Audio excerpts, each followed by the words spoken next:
you have pioneered looking at the kinds of warning signs that mothers and others can look toward, as well as intervention strategies. Talk about some of that, please. Yeah, I would like to do that. We recently finished a survey. We collected the voices of 1,000 mothers across countries which are in crisis and transition. We have heard in the morning a lot about these countries. And we looked at mothers who have sons, particularly sons, in the volatile age group of adolescence and young adulthood. This is a time where they look for identity, they are going through a crisis, as Vicky explained, they're looking for orientation, and they are ready, sometimes ready, to die for a bigger cause. Right. So you're looking for meaning, you have to make sure it's the right meaning. Absolutely, absolutely.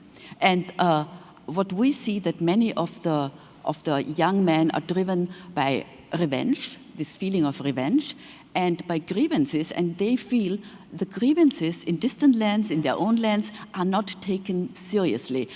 For example, Andy was so taken away by the suffering of the Palestinians, you know, and he could not connect in the proper way, you know, he could not make a proper contribution because nobody guided him in the right way, and maybe he didn't even open up.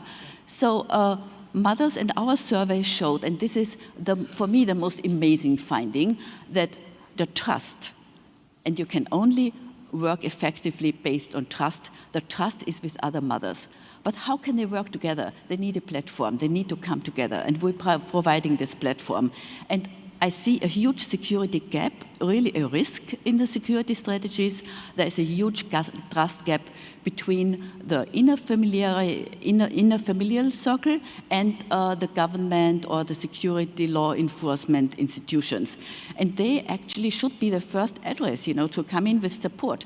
So now we have to build up our work in the arena where women feel comfortable. And for this reason, we focus now on mothers. They are so close to home, and we believe that families are the first line of defense.